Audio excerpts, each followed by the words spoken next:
Boa noite, meus irmãos, a paz do Senhor, tudo bem? Estamos aqui reunidos para mais um culto de adoração ao nosso Deus.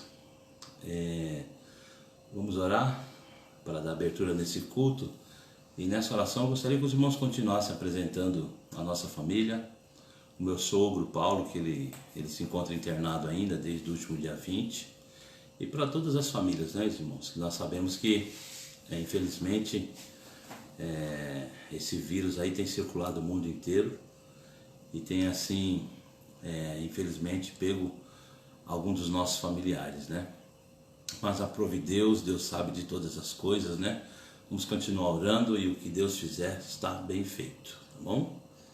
Oremos uns pelos outros neste momento. Senhor, meu Deus e meu Pai que estás nos céus, queremos te louvar-te, Senhor, queremos te agradecer-te por mais um dia de vida, por termos a oportunidade de estarmos aqui na Tua presença, de estarmos na Tua casa, Senhor, para podermos cultuar a Ti. Obrigado, Senhor, pela vida, obrigado, Senhor, pela saúde, obrigado, Senhor, pelo trabalho, pelo alimento, a Deus, pela vestimenta, por tudo quanto, ó Pai querido, o Senhor tem assim provido em nossas vidas, ó Deus. Pai, eu quero te apresentar-te também a cada irmão, a cada irmã, a cada família, Senhor, que vai assistir agora a essa palavra, Pai, ou depois, no momento que estiver assim assistindo, o Senhor, através do seu Espírito Santo, meu Pai, o Senhor possa falar aos nossos corações, meu Pai. E neste momento, a Deus, eu não quero que venha ser eu, mas que venha ser o Teu Espírito Santo tomando a minha mente, tomando o meu coração, Senhor, porque eu mesmo de mim nada tenho, mas estou aqui, Senhor, para fazer a Tua vontade, fazer o Teu querer. Desde já, meu Pai, eu te agradeço pela vida dos irmãos que têm assim se esforçado, têm se dedicado para continuarmos de alguma forma, Senhor, conectados uns com os outros, nos preocupando uns com os outros, Senhor, que nem diz a Tua palavra e diante da Tua presença. Pai amado, Deus querido, fica conosco, abençoa os nossos irmãos que estão enfermos, aqueles que estão infectados pelos vírus ou por outra doença qualquer, Senhor, que Tu possa dar graça, que o Senhor possa abençoar, Senhor. Mais uma vez também te apresento a minha cunhada Andréia, o meu cunhado Mário, Senhor, que graças a Deus eles estão se recuperando bem, Senhor, em breve estará conosco aqui também, te adorando e glorificando o Teu nome. Pai amado, Deus querido, fica assim conosco e nos abençoa, porque oramos no nome de Jesus. Amém e amém. Amém, meus irmãos. Nós vamos meditar numa palavra nesta noite. Talvez nós pensamos em palavras para muitas vezes levantar o nosso ego, muitas vezes fazer com que a gente vibre, né? Glorifique. Mas eu estava refletindo essa semana nessa palavra aqui e eu achei muito interessante e agora compartilhar com os irmãos. Nesse texto, no título que eu dei de Os perigos de se vestir-se como um lençol, e às vezes a gente acha meio estranho isso, né? Mas vamos abrir a Bíblia aqui em Marcos, capítulo de número 14. É só 2 versos, irmãos. Nós vamos tirar aqui algumas lições práticas para o nosso dia a dia. Porque a palavra de Deus é isso, ela nos edifica, ela nos consola e ela nos exorta. Então, quando nós ministramos a palavra de Deus, nós temos que colocar em prática tudo aquilo que nós aprendemos, senão, irmãos, não faz nenhuma diferença.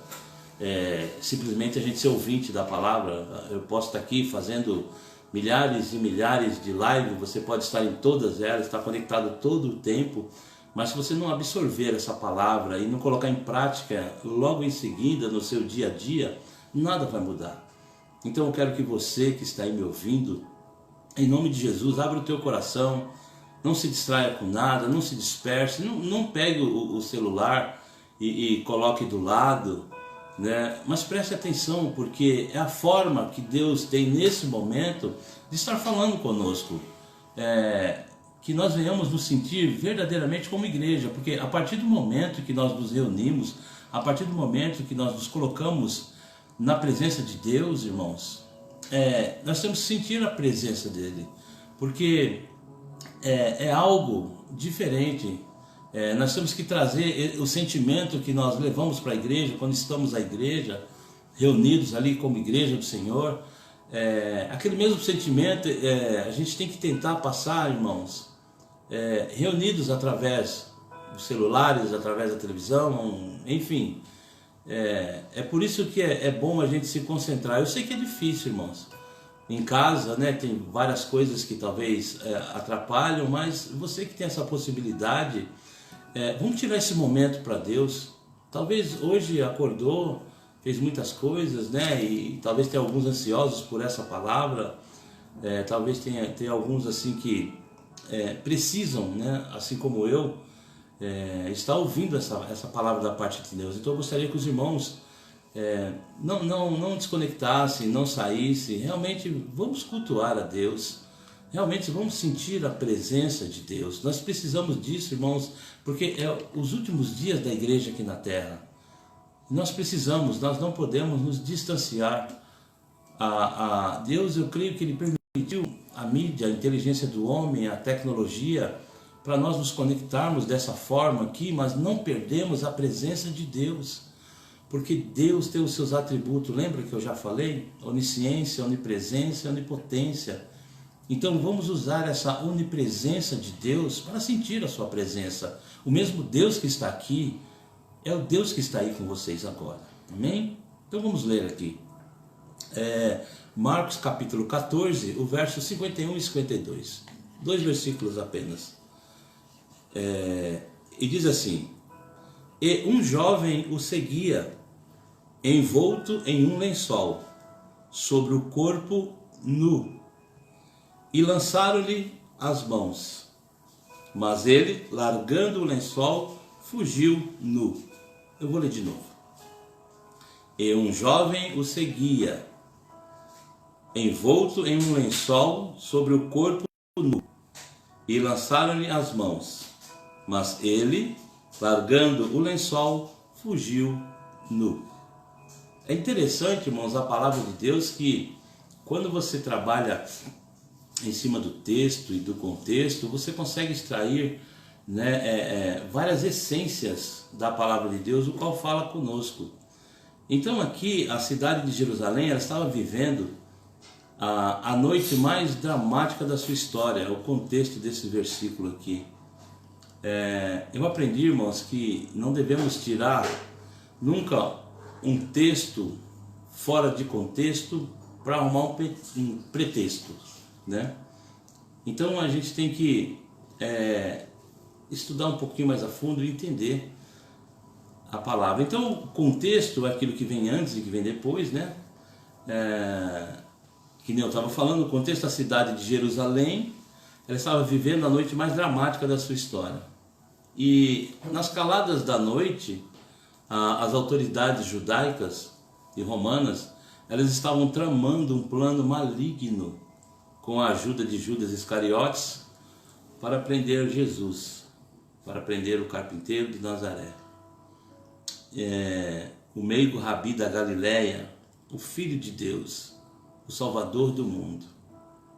E Jesus estava no Getsêmani, travando uma luta sangrenta no suor.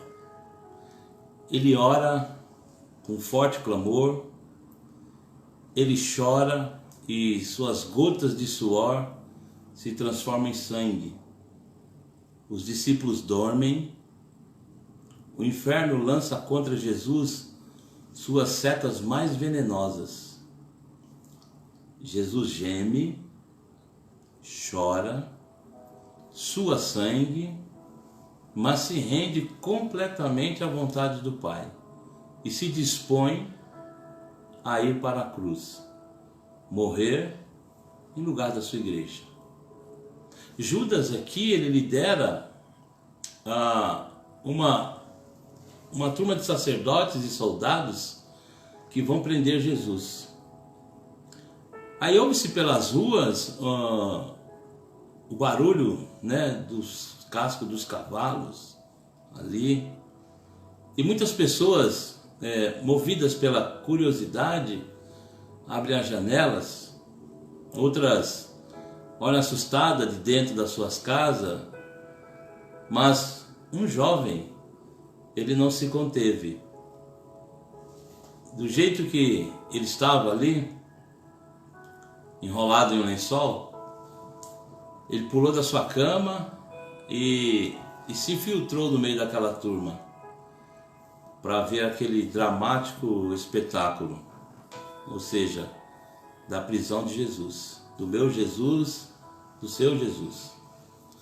Ele não se apercebeu que o lençol dele não era roupa, não se deu conta de que estava indevidamente vestido e que poderia ser desmascarado, denunciado e exposto a um vexame.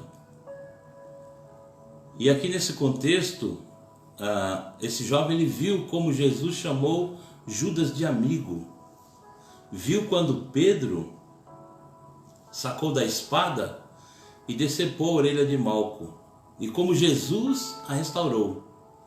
Viu como Jesus voluntariamente se entregou dizendo que havia chegado a sua hora. Ele viu como Jesus estava sereno, apesar do drama, e começou a seguir a Jesus naquele caminho para o Gólgota.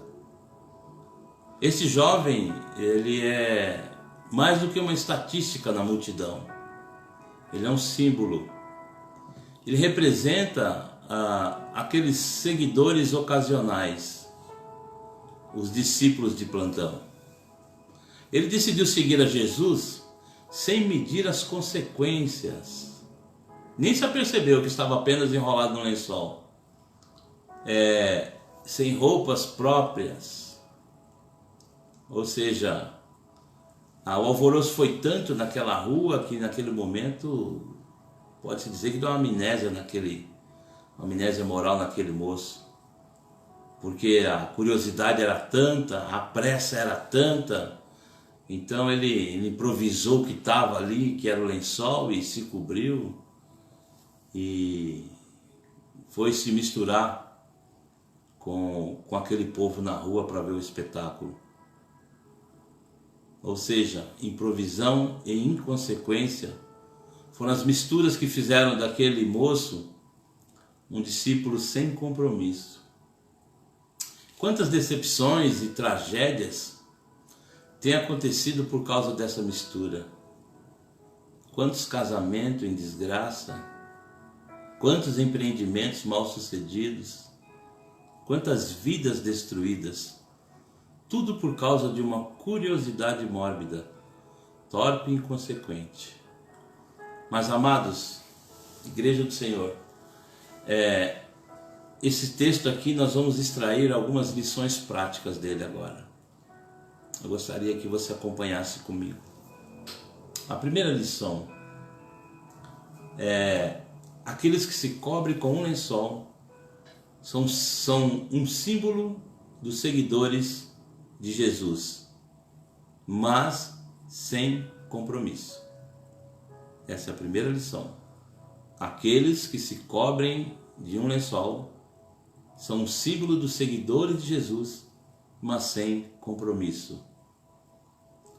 Segue a Jesus, mas não tem compromisso.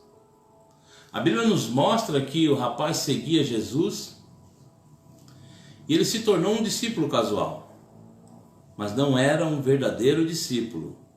Faltava-lhe o compromisso com Jesus. Ele era um discípulo de improviso. Seguia Jesus movido pela curiosidade, mas não tinha nenhuma aliança com ele. E se você trouxer isso para os nossos dias hoje, meus amados irmãos, nós estamos vendo aí nos últimos anos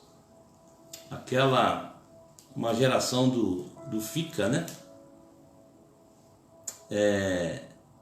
E esse jovem, nós podemos dizer que ele era um símbolo dessa geração de, entre aspas, de fica, ou de ficar, não sei como é que eles falam isso hoje. Ou seja, fica sem compromisso. Pessoas totalmente descompromissadas no namoro, no casamento, nas amizades, no emprego, no endereço. Todo mundo hoje em dia virou moda, né? Está ficando. As coisas e as pessoas se tornaram descartáveis. Hoje as pessoas estão ficando até com Jesus, até mesmo com a igreja. Não querem compromisso, não firmam raízes, não toleram o princípio da fidelidade. E aquele jovem colocou o lençol só para ver de perto e voltar para sua cama. Era uma aproximação casual de Jesus. Nada de compromisso. Muitos estão assim hoje. Aproximações temerárias, intimidades perigosas, sem nenhuma fidelidade. Muitos estão ficando com Jesus apenas numa noite de louvor, mas sem compromisso de fidelidade a Ele.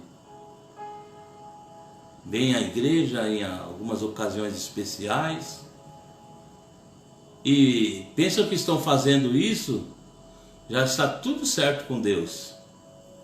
Mas isso não é seguir a Cristo. Ser discípulo é mais do que ter emoções, estar perto.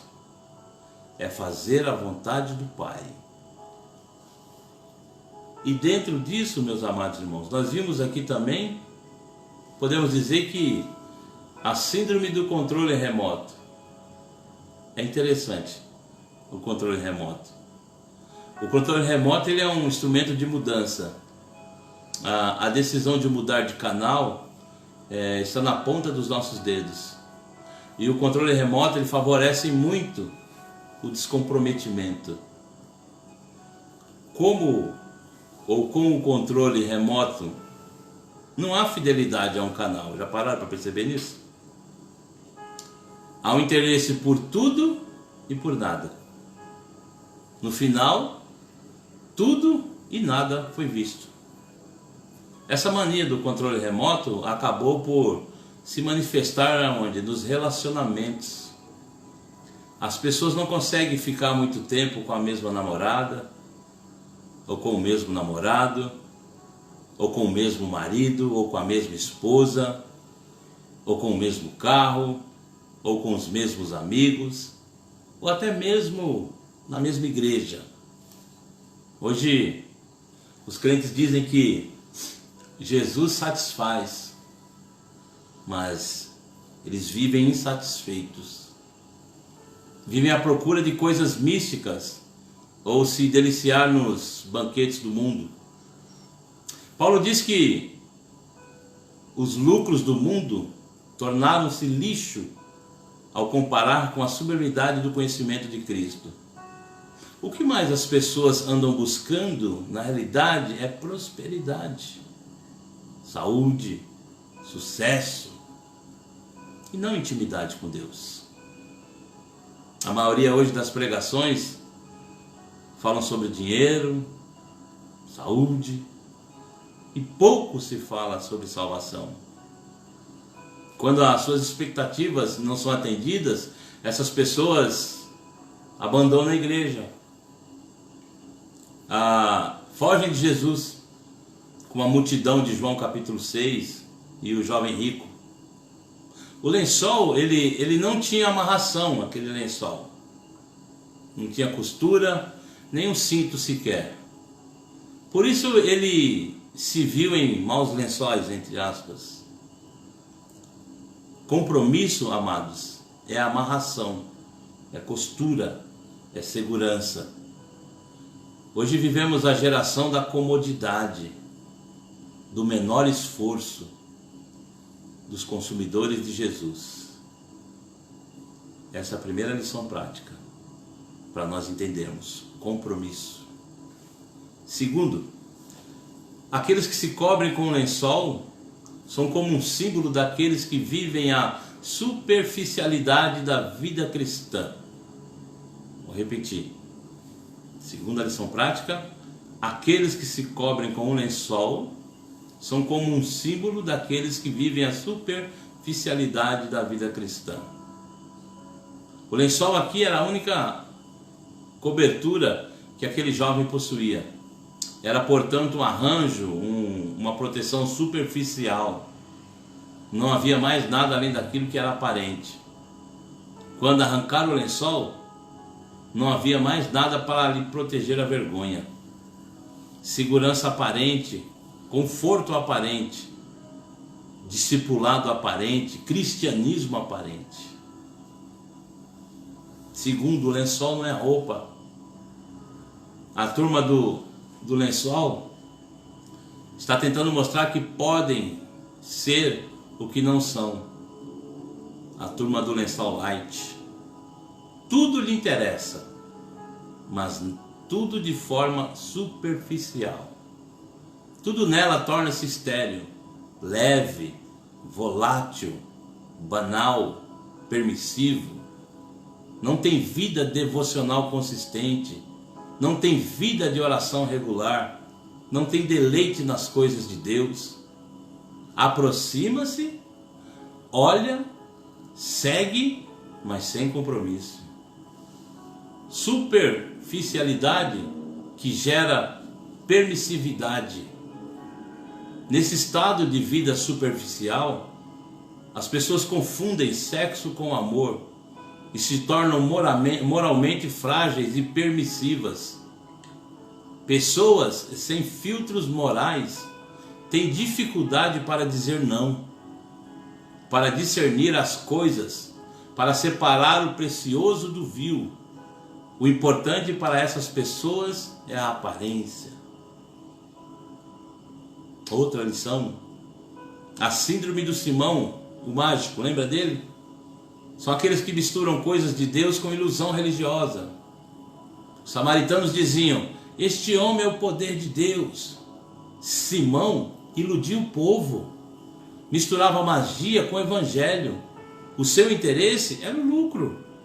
Simão abraçou a fé, foi batizado, passou a acompanhar os discípulos na evangelização, mas nunca foi convertido. Estava vestido de roupa de crente, parecia um crente, mas não era um crente.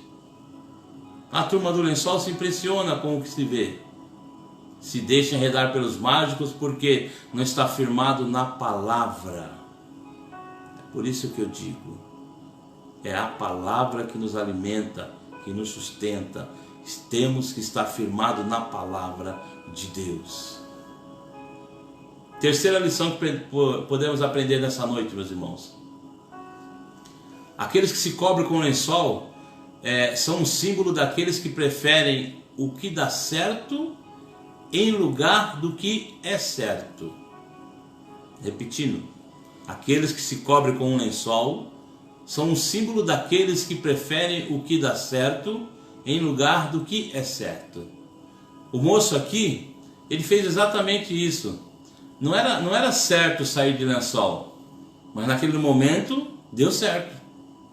Era noite e, como diz o ditado, à noite todos os gatos são pardos, né? E naquela época os homens usavam roupas compridas, o lençol enrolado no corpo.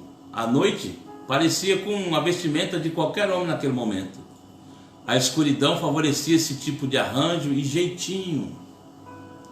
Aí o moço raciocinou: bom, como ninguém sabe, nem está vendo, então eu vou fazer. Nem sempre o que dá certo é o certo. Sua ética é ética do momento, da conveniência. A Bíblia diz aqui em 1 Coríntios capítulo 10, o verso 23, que tudo é lícito, mas nem tudo convém.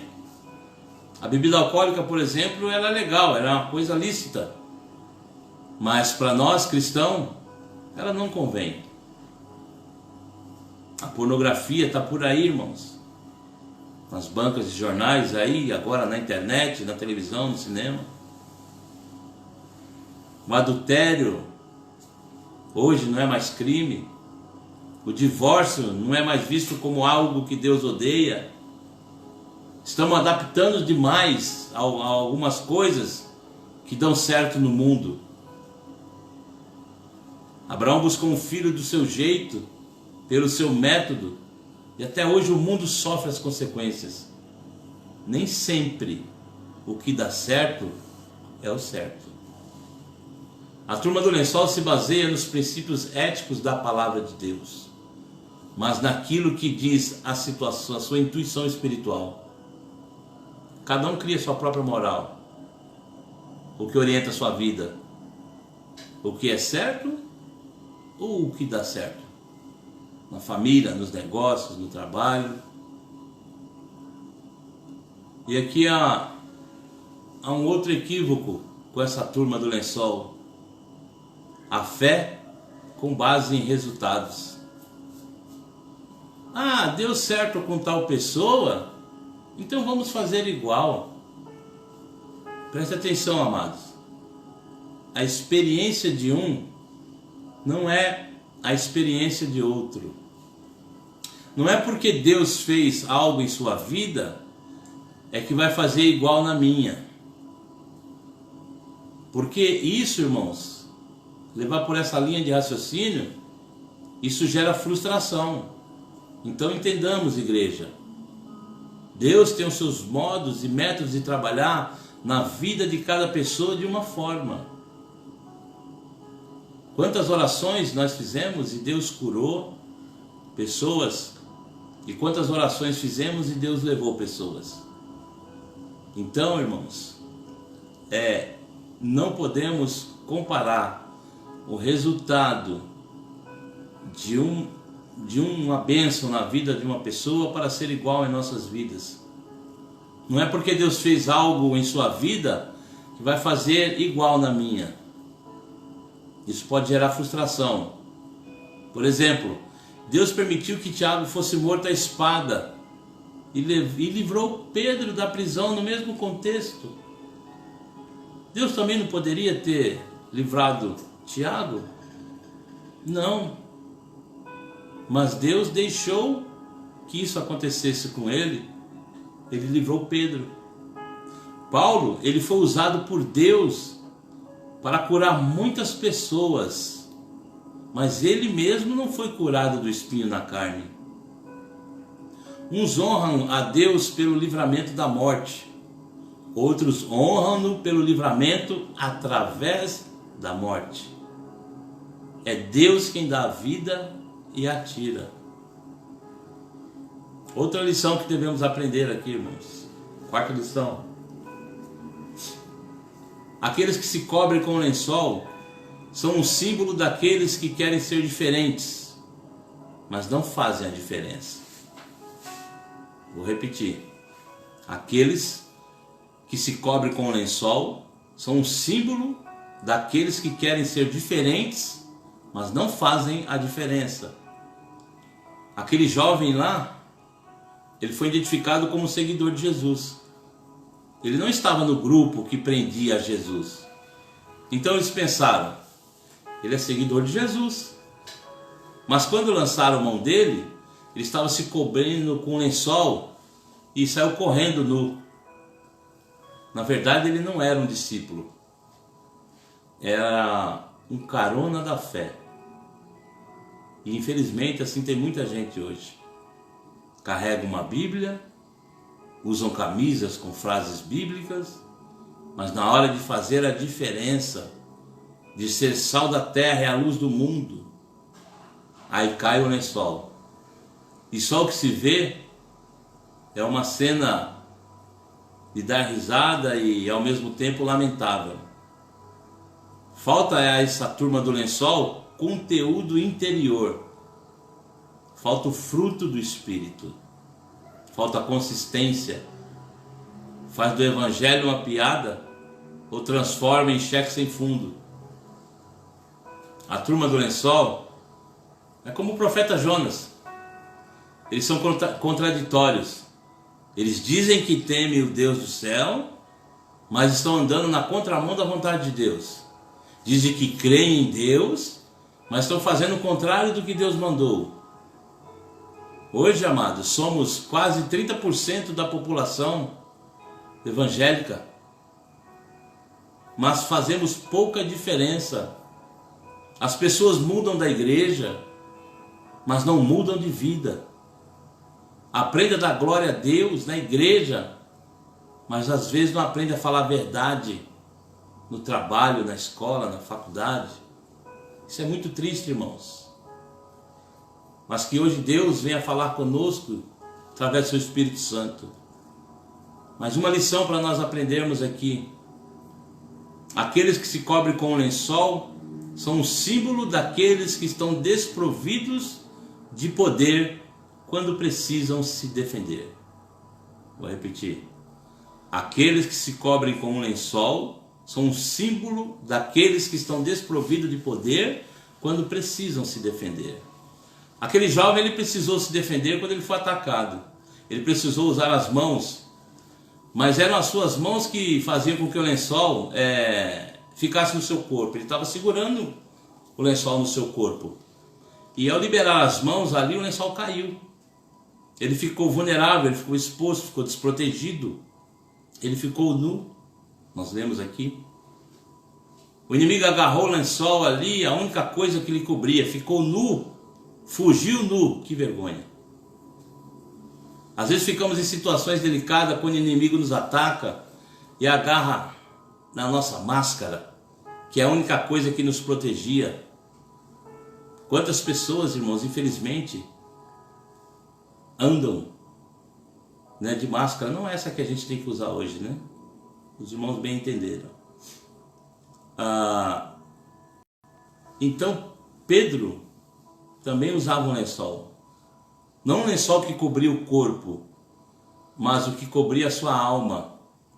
Ele prometeu a Jesus ir com ele até a prisão e até a morte.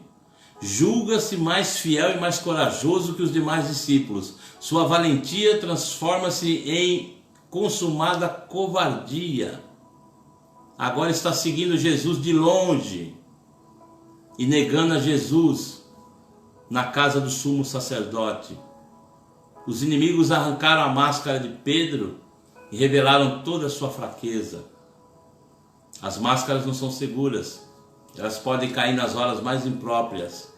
Vestir-se com um lençol é um perigo, ele pode ser arrancado pelos próprios inimigos. Ninguém consegue manter uma máscara afivelada o tempo todo. Ninguém pode vestir-se com lençol sem se expor à vergonha à hora da batalha. Por isso, amados, que temos que ser autênticos. Por isso que temos que ser a mesma coisa em todos os lugares. Na igreja, fora da igreja. Aonde estivermos, irmãos, temos que ter a mesma postura, o mesmo caráter, a mesma dignidade. Outra lição que nós vamos aprender aqui, irmãos. Aqueles que se cobrem com um lençol são um símbolo daqueles que participam da glória de Deus, mas não conseguem manifestá-la em suas vidas. Repito, aqueles que se cobrem com um lençol são um símbolo daqueles que participam da glória de Deus, mas não conseguem manifestá-la em suas vidas. Poucos tiveram aquela chance que aquele jovem teve. Ele viu Jesus. Ele viu a glória do Filho unigênito de Deus. Aquele foi um momento decisivo da vida de Jesus. Foi a sua entrega, sua renúncia, sua glória. Ele viu Jesus curando a orelha decepada do soldado mau. Ele viu Jesus enfrentando aqueles soldados romanos, as autoridades judaicas, com serenidade. Mas aquele jovem, apesar de ver a glória de Jesus, ele fugiu nu, sem manifestar a glória de Deus na sua vida. A glória de Deus, irmãos, na antiga dispensação, ela enchia o tabernáculo, o templo. Mas depois que o véu do templo se rasgou, o Espírito Santo e a glória de Deus, eles enchem não um templo, não uma casa, mas as pessoas. Sim, o Espírito Santo, irmãos. Precisamos estar cheios do Espírito Santo de Deus. Outro dia uma pessoa veio me contar toda empolgada, não em um templo, mas ela estava me contando empolgada que os crentes da sua igreja estavam indo para uma mata para ver uns gravetos pegando fogo. E é interessante que no cenáculo o fogo não estava nos bancos, não estava no chão ou entre outros objetos do ambiente. O fogo estava sobre os crentes, irmãos. Eles estavam incendiados pela glória de Deus. É isso que nós precisamos buscar. É isso que nós precisamos, irmãos. Voltar a dobrar os nossos joelhos e buscar a presença do Espírito Santo de Deus. E quando os crentes estavam incendiados pela glória de Deus, dali por diante, eles começavam a espalhar esse fogo de Deus pelo mundo inteiro. E se hoje eu e você estamos na presença de Deus, é porque alguém lá atrás nunca nem se acovardou com as circunstâncias ou situações da vida, sempre esteve na presença de Deus, por maior que fosse a dificuldade. Se hoje estamos aqui, muitos estão na igreja e muitas vezes nem sabem, porque lá atrás muitas pessoas oraram por nós, lá atrás muitas pessoas buscaram o Senhor incansavelmente. Hoje as pessoas querem ver a glória de Deus se manifestando, estando correndo muitas vezes atrás de um espetáculo religioso, mas não manifestam em suas vidas a glória de Deus. A turma do lençol está apagada porque só quer ver a glória de Deus, só quer ver espetáculo, mas não reflete a glória de Deus na vida, na conduta. A busca do entretenimento, do espetáculo, infelizmente entrou no campo religioso. Hoje as pessoas transformam o culto em show, adoração em espetáculo. Elas querem o brilho, não o preço do discipulado. Que Deus, irmãos, façamos nesta noite voltar ao primeiro amor. Mais uma lição para a gente aprender aqui. Quais são as vestimentas espirituais apropriadas para um seguidor de Cristo? Repito, quais são as vestimentas espirituais apropriadas para um seguidor de Cristo? Primeiro, vestes de louvor. Isaías 61:3. Usar veste de louvor não é apenas caminhar pela vida cantando, mas viver de forma que Deus seja glorificado em nossa vida. Em vez de viver sobre o manto da tristeza e do espírito angustiado, exalte ao Senhor, glorifique o seu nome em toda circunstância. Isso é veste de louvor. Veste de salvação. Isaías 61:10 diz isso. Você e eu, irmãos, não podemos apenas aparentar ser um seguidor de Cristo. Ver a caravana passar não significa que você está passando com ela. Assistir o espetáculo não significa que você faz parte do enredo. Estar presente no meio da multidão não significa que você é um discípulo. Não se contente apenas em ser um espectador do reino. Seja um súdito do reino. Certifique-se de que você já tem as vestes da salvação.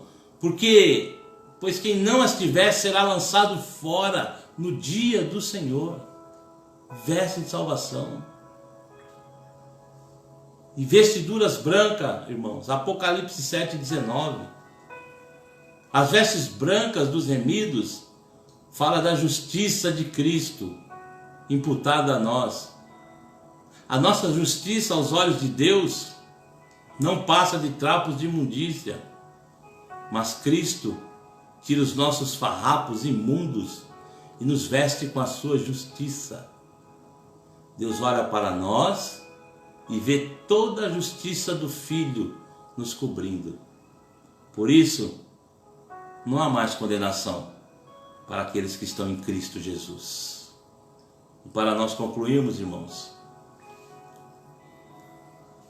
Apocalipse 16:15 diz assim: bem-aventurado aquele que vigia e guarda as suas vestes, para que não ande nu, e não se veja a sua vergonha.